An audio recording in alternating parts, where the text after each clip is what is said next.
Major ডালিম বলছি। অদ্য সকাল হতে খন্দকার মুশতাক আহমদের বলিষ্ঠ নেতৃত্বে সামরিক বাহিনী ক্ষমতা দখল করিয়াছে। শেখ মুজিব ও তার খুনি দুর্নীতিবাজ সরকারকে উৎখাত করা হইয়াছে। এখন হতে সারা দেশে সামরিক আইন জারি করা হলো। আপনারা সবাই আমাদের সাথে সহযোগিতা করুন। আপনারা নিশ্চিন্ত থাকুন, কোনো অসুবিধা আপনাদের হইবে না। বাংলাদেশ জিন্দাবাদ।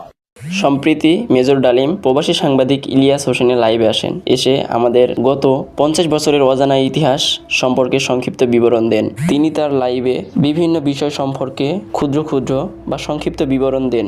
এরই মাঝে অনেকে আমার মতো থাকতে পারে যারা সম্পূর্ণ ইতিহাস জানতে পছন্দ করে বা ইতিহাস পড়তে ভালোবাসে। তাদের জন্য মেজর ডালিমের লেখা আমি মেজর ডালিম বলছি লেখা বইটির পিডিএফ পড়তে পারেন। আমি আমার ভিডিওর ডিসক্রিপশন বক্সে লিংক দিয়ে দিছি, সেখান থেকে আপনারা বইটা কালেক্ট করে নিতে পারেন।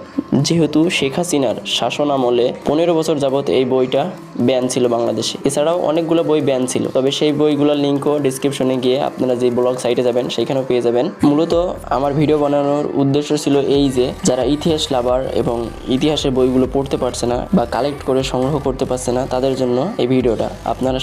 আপনারা আমার ভিডিওর ডিসক্রিপশন বক্সে থাকা লিঙ্কে ক্লিক করে মেজর ডালিমের লেখা বইগুলো কালেক্ট করতে পারেন এবং অজানা ইতিহাস পড়তে পারেন। ধন্যবাদ, দেখা হবে নেক্সট কোনো ভিডিও ইনশাআল্লাহ।